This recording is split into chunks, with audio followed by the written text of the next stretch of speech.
Hi, so for my life map, I decided to do a PowerPoint presentation so I could write some stuff and talk to you. So, welcome to Anjuliet's life map. Hello, I am Anjuliet Alcaraz, and I'm here because I'm going to share with you my life map. I'm also known as AJ. Most people know me as AJ ever since high school. So, let's dig in. So I was born on June 8th, 1981, to Antonio and Juliana Alcaraz. I was born on a Monday at the old Kaiser Permanente Hospital, which now stands there is the Prince Kuhio Hotel. I am 40 years young, and I will be adding another digit to my age this June. I am born and raised from Eva Beach and still living here. Um, I'm born the youngest of three children. I have two older brothers, Alan and Arnold.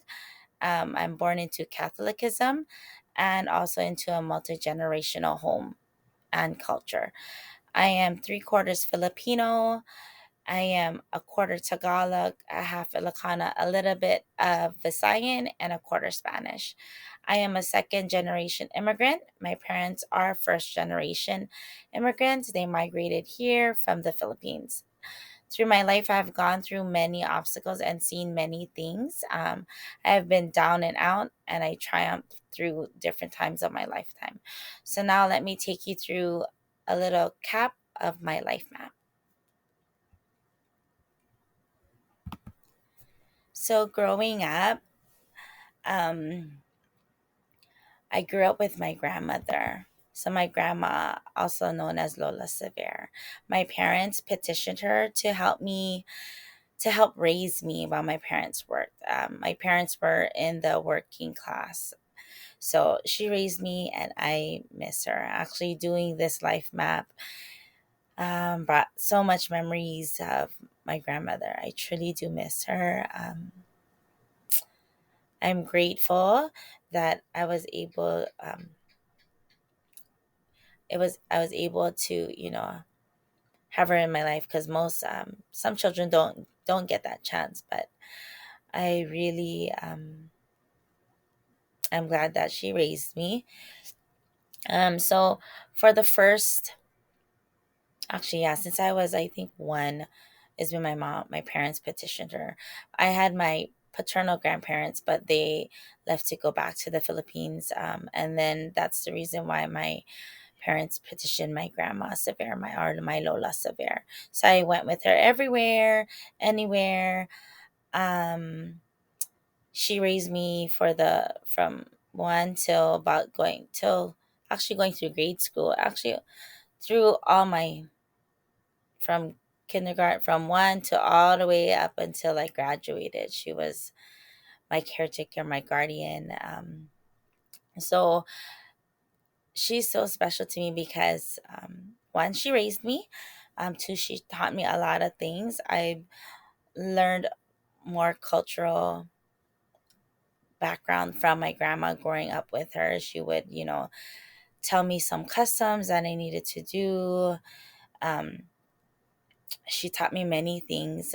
In fact, like, I learned how to speak Tagalog and Ilocano and understand through my grandmother. So every summer, or maybe more than a summer, maybe 3 4 months, she would always take me to the Philippines to because she wanted to go back to visit. So she would take me because I was the only grandchild that wasn't in school, and my older brothers were in school. So I was very, very fortunate that I was able to travel with her when at such a young age, and I was able to see the Manila, where she's from, and then from my father's side, which was Baguio City or Luwag City, which was more of the countryside. So both places were different.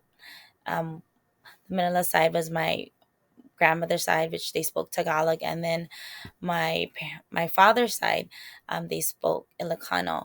They are both Filipinos, but they have different cultural aspects. So growing up, it was kind of a little difficult because my aunts from my mom's side would do something different, and then my aunts and uncles from my dad's side would do something different. So a lot of things were kind of, how do you say, um, confusing at times, especially at a young age. But as I got older, I got to familiarize which way does a certain thing. So, and then if I didn't, I would always ask my grandma or my parents.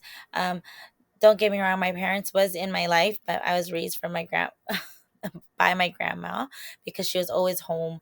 My parents would always be working. My dad worked at the sugar plantation, graveyard shifts. So when he would come home in the morning, he would go to sleep. My mother worked uh, a full-time job and two part-time jobs. So she worked at the hotels, or if she picked up another part-time job, it was either at a restaurant, as a waitress. Um, my parents was very hardworking.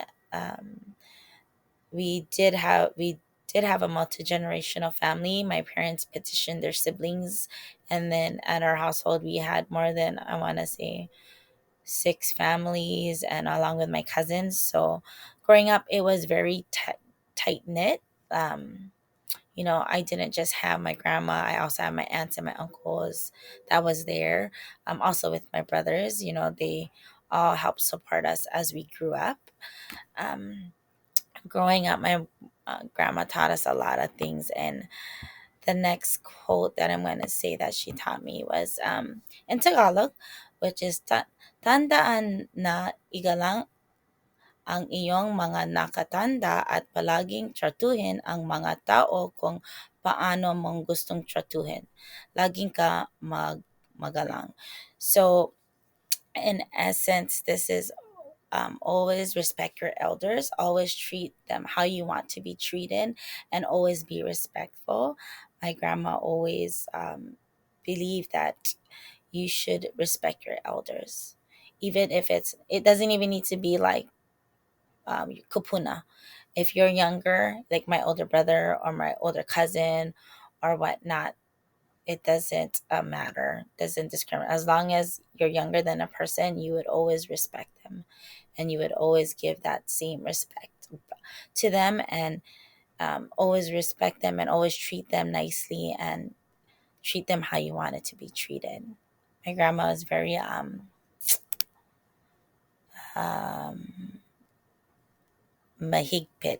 It's like very, I can't even explain. I just know the word in Tagalog. So I do want to try to be able to learn again how to speak the language. I can understand it.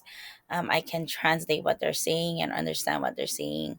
I can read it, but I have a hard time speaking it. So that is one thing that I am doing right now, is taking Filipino, so I can learn to speak the language versus just only learning how to just understanding it when someone speaks. So I can speak.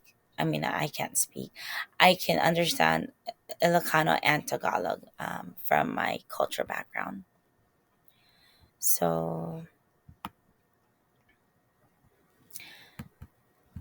here are pictures of my multi generational family. Back then, there was not too many, so I really had to dig deep and look through like packages and packages of um, family pictures, and I didn't get too much because back then it was expensive. Well, I don't know if it was expensive for others, but for my family, because we were in that working class, and you know everything everything had, not a price, but everything had a budget. But I don't think so. That's what budget before. Like we can't spend this, or this is what we have to. Everything was tight. Everything. That's why my mom would always say, like, money don't grow on trees. You have to work hard for your money, and which is true. So in that top picture with the Polynesian Culture Center, that's my mom to the left, and I'm next to her. Then my grandma, my three uncles, and my aunt, and my oldest brother, and that is my cousin. In this middle picture, there's my three aunts, my uncle and his wife, and then my maternal mother's youngest brother. And this is my dad's parents who actually went back to the Philippines after my grandma came here, my Lola Sever. Um, that's yeah. So, and this picture, this is my parents, Tony or Antonio. He goes by Tony. This is my mom, Juliana. She goes by Julie. Um, this is my siblings. So we're sitting from oldest to youngest. Um, this is my older brother Alan, my manang Carol. So my manong, I call him manong for respect. Manong Alan, manong Carol, manong Arnold, manong Rachel, me, and this is my husband Jason. So manong and manang is respect, um, for your elders, like your like you don't even necessarily to say like, oh, because that's your brother or sibling. You can just say out of respect, like to someone that's older to you. Like if I go to Golden Coin, or even not even Golden Coin, but anywhere that I know, like, and I don't try to be, you know, I just always say manang. Or sometimes they don't even they get mad at me. I'm like, I'm not your manang, but because I have that sense, of that respect. And then that's for Ilocano, but if you're Tagalog, you would say ate and kuya. Like ate means older brother or older. Kuya is older brother. Or, you're saying it to someone that's older you, that's a guy. That can even be your friends or your friend's older sister or friend's older brother, or like cousins, like if it's my older cousin. And then only in Ilocano you will have something saying like ading means younger, so like they would say ading AJ or ading Arnold or whatnot. And then even till this day I try to instill that too for my kids, like they should be calling them like manong and manang, like instead of just Jevin, or like my middle daughter Jet would call her older brothers like manang. But it's kind of hard because I practice it, like in my environment, like work or outside. I tell my kids, but they say it sometimes, but they forget. But I can't really blame them. But I just need to be more consistent, on trying to um, at least have them to hold that part of the culture for for having respect. Um, so my next life map would be my education. So that's me at kindergarten, and that was a proof that they used to have. And I'm actually happy that I have a picture of myself being a kid that small. So I went to Eva Beach Elementary from kindergarten to sixth grade. Um, Along, I followed like my siblings, and then I went to Lima Intermediate, seventh to eighth grade. I went to James Campbell High School my freshman year to my senior year. I got my After that I applied to many colleges. I did get some scholarships, but I didn't go. So I went to Hill College, got my associates in medical assisting. Um, then I had children, and then I decided to go back to school in about, I think it was fall of 2017. I went back to school, and then I got my liberals from LCC, and then I got accepted to UH Manoa. Actually, I got direct acceptance to pre nursing, but I did later on change my major to social work. So through my education, so I went through puberty a little early. So I got my menstrual period, which is ironic because we just went through that in week 2 about menstruation or period. So I was actually summer of becoming fourth grade, so right after third grade, and I think that's what, 9.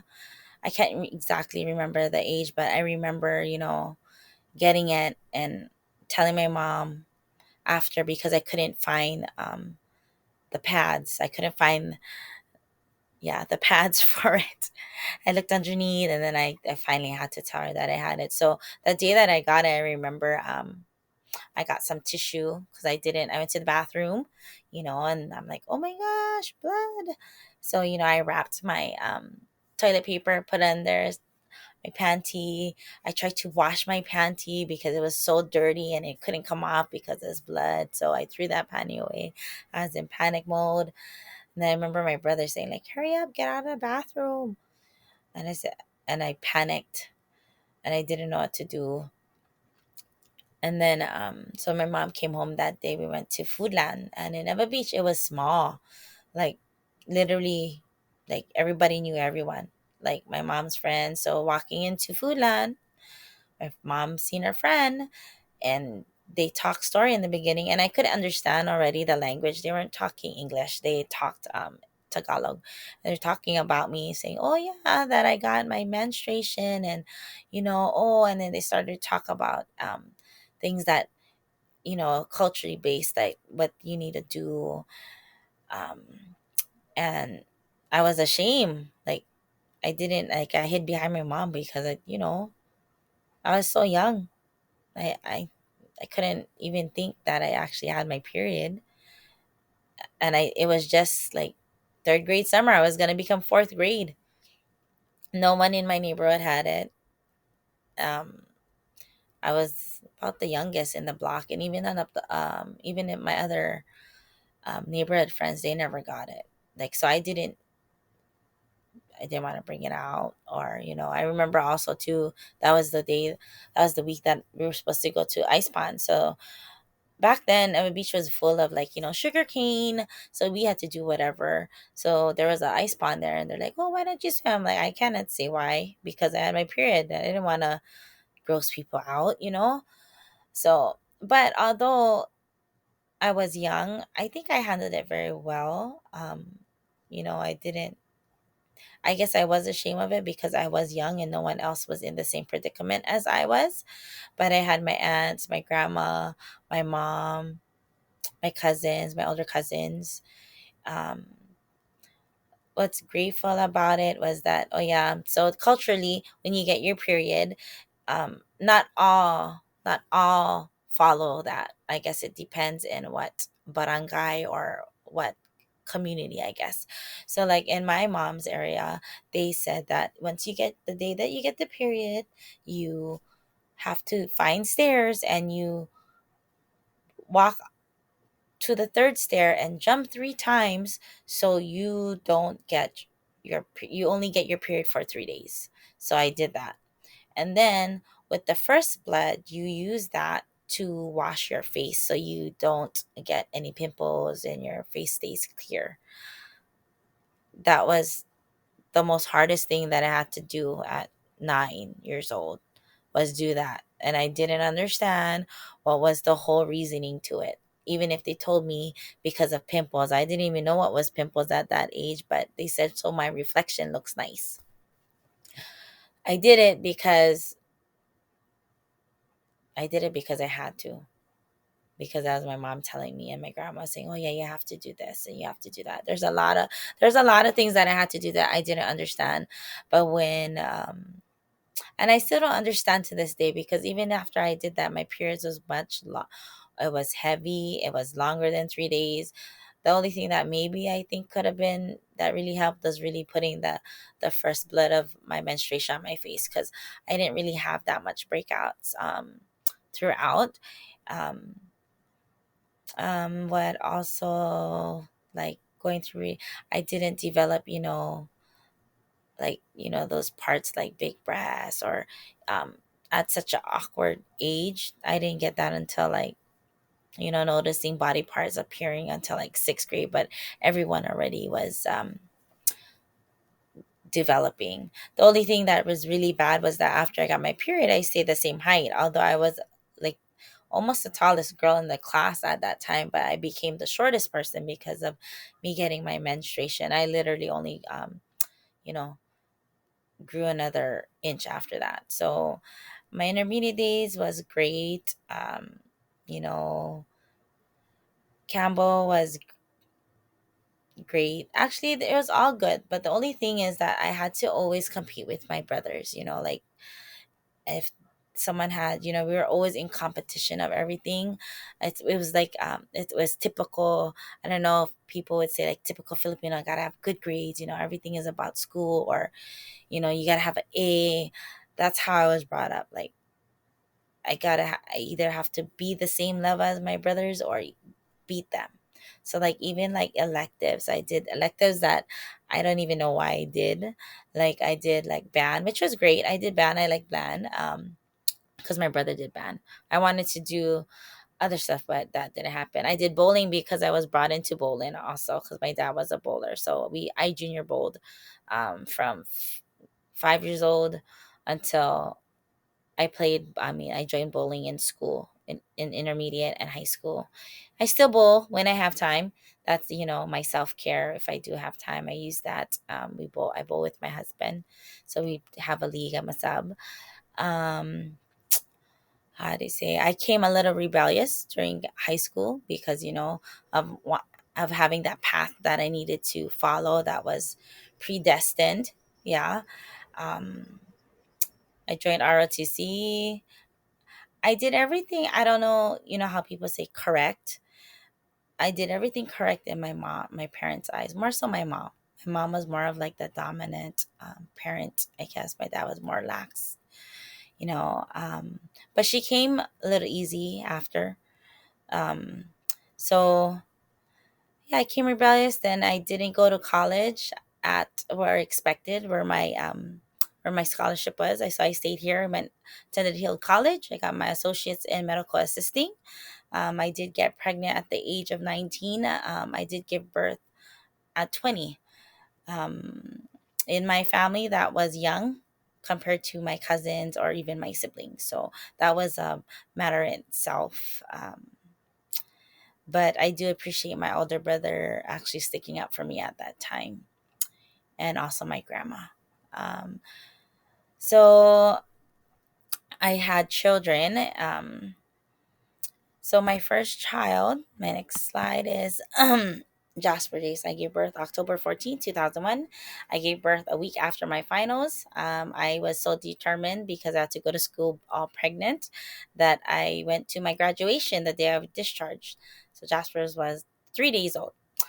During this time, it was lots of learning. I grew up quickly, but I wouldn't have it any other way. He taught me a lot. And, becoming a parent and raising a child, that is nothing that's not something you take lightly. To me, I'm not a perfect parent, a first parent, but I learned a lot, and he taught me, and I wouldn't have it that way, any other way. Um, my second pregnancy was August 9, 2006. Jevin Mikhail Alcaraz Beliba. He was induced labor. This was my worst, hardest, and scariest labor ever. I got induced after my ultrasound results. I'm not gonna lie, I was scared after this delivery. I did not want to have another child. They called a code on him. He got stuck. My son came out half blue. I didn't even get to hold him. I didn't cry.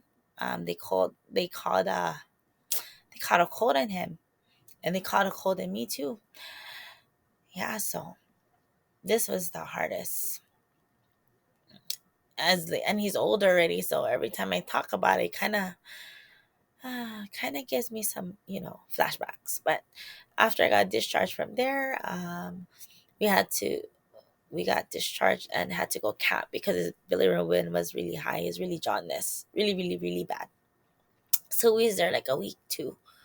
That was the hardest delivery and the scariest. I wouldn't wish it upon anyone.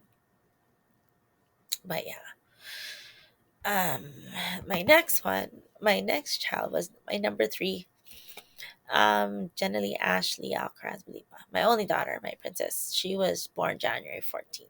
So with this pregnancy, I was very surprised because I was still breastfeeding Jevin, and I was taking low dose birth control pills, um, you know, and I was breastfeeding. So because of the last pregnancy or delivery, I opted to do a C-section, which was great because all my children, um, they were big babies. They're 9 pounders, and I'm tiny, 5 feet. Yeah, so because of the trauma from Jevin's delivery, I decided to do a C-section. I was very, very surprised. I didn't find out until Jevin's almost first birthday, and I was like, oh my goodness. So I got late prenatal care for her, and yeah, but she came out healthy. All my children came out healthy. So my fourth child was is Judah Eli Alcraz Beliba. He is my twin. He literally has my we share the same birthday. I wanted to do a VBAC, so that's from a C-section and go back to a vaginal birth, but I wasn't able to, so I ended up having a C-section again, which was the hardest recovery. They said that, having a second C section would be easier than the first. That was a lie. In my case, it was the worst, by far the worst recovery ever. Um, yeah, that was lots of learning too for the recovery part. So,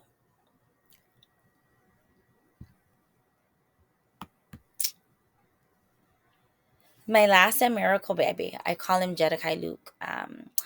He actually got pregnant with him in the having the IUD in place. I couldn't believe it because I could still feel my string, and the doctors tell you to check your string all the time.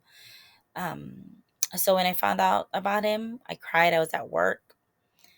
I wasn't. I don't know if my reaction wasn't happy, wasn't sad. It was just scared. I guess I couldn't believe it. I was kind of on the fence on this pregnancy because we were done after Judah, but God works in mysterious places, and it was made that I had a fifth child. So we had Jedekai.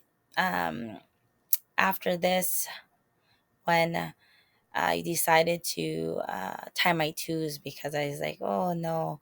So the reason why I had the IUD in the first place is because after each pregnancy, I had heavier menses. So I was on all types of hormones. So I had the IUD, Depo shots, progesterone, taking estrogen just to, what is that called?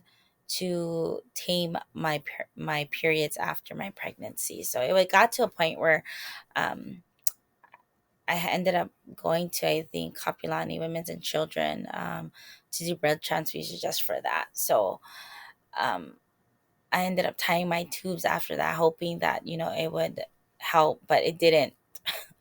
It didn't. So after that, I ended up getting a hysterectomy. Actually, I think in 2016, 3 years after that, I got a hysterectomy because I was done having children, um, and I didn't appreciate my period anymore. I didn't want to go through all that medical journey with just because of having my periods. But that's my family part. So this is my family. So this is my husband Jason.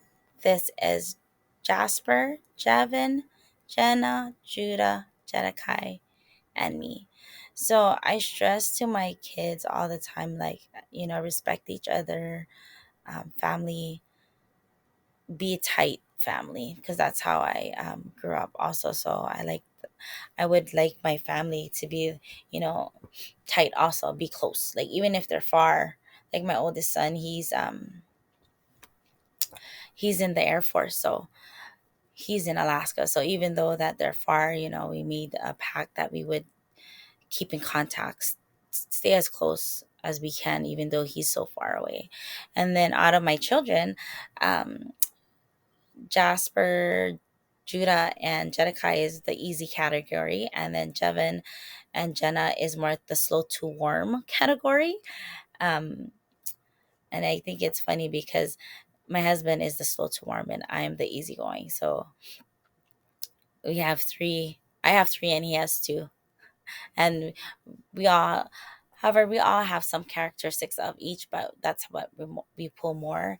And talking about my oldest son, Jasper, he's in Alaska, so you know how that separate the young and separating, detaching, how it would be him that had a hard time. It was actually me that had a hard time, even though I was supportive of his decision, because after he graduated, he decided he's actually late born, so I had to sign him off to go to Air Force. And that was his decision that he made. So I stressed to my children, because I came from, like uh, a pre-plan, I call it pre-planned destiny or pre-planned path for you. And when that was done for me in high school, it made me become rebellious, because that wasn't something that I was choosing for myself. It was chosen for me. So my parenting skills is very different. As the I steer them the right way, and I don't, not that I don't allow them. I tell them, what's wrong, give them the best of the knowledge as I'm raising them, but I don't choose it for them. So, but however, if they are choosing a bad path, I will correct it. I will steer them away from doing that. But so it was ironic that he chose himself after his senior prom to sign up. So I was kind of shocked, and I was in disbelief, but I did have to support him, because it's either I was going to support him at that time, or he would regret me, or because I didn't want to sign those papers for him, because that's what he wanted to do. So as a parent, always supporting them for me is my 100. Like, I always support whatever I can for my children, because I want to be able, I want to make sure that I'm a part of it, not feeling like that gap, I guess. Um, so let me also show that these are my, culturally, the like, I'm not sure if you can see it, but when I gave birth, my something that I had to do was, save the belly button, that falls off. So in Filipino custom, you save it and you put it in the window. And till this day, I don't understand why. I think it's so they know where home is what I remember, but I don't understand it to this day. But I still do it because it was told to me. But so that's my family. I'm gonna go back to this slide, which is the my education slide. So I'm gonna tell you. So after I raised my children and they were all good, I went back to school. I ended up I went through I guess a little midlife crisis, which made me think about, like, oh, I need to better myself. So that happened. I went back to school fall of 2017, and I went back to school to actually go pre-nursing, because that's what I always wanted to do when I was young. Um, so I went back to there. I changed my job from oncology to urgent care so I could go back to school, because I still need to go work. So my thing is, I raised my five children and was still working, but I also had my multi-generation, like my aunts, they helped me also with the kids during school. Like, they stayed at A+, but like in the morning I would drop them off, but then after, like, if they came home early, then I had my aunts and uncles that would help out. So, or my mother-in-law. And so when they got older in school, I would and they were kind of self-sufficient, that's when I went back to school. And then I got entry, I don't know what do you call it, from Star, like to pre-nursing to at UH Manoa. So I went through that, but you still had to take pre recs for pre-nursing. But while I was doing that, I was still helping oncology, and then one of the social workers um, gave me, like, a whisper mirror, like, hey, maybe you should actually try social work. So I said, okay, I'll, I said, I'll take a class, She's like, because you have a better fit in, like, my demeanor and how I guess, interact with families because of being in oncology. We worked hand in hand as medical assistants with our social worker, which was Jody. And that was kind of nice because if she did not do that whisper, then I would probably be still struggling and waiting to get into the nursing program. So, hence, I took SW 200. I liked from it. I liked the background, even though it's just a general look, and that is the reason why I'm here today. And I switched over to social work as my major. So I hope you enjoyed my life map, and yeah, now you know my life map and what makes me me. I hope you enjoyed learning and listening to me. Thank you for listening and watching. I'm sorry if this is too long, but there is a lot more. Um, but if you have any questions, you can always text me or email me. But that's all for tonight. Thank you.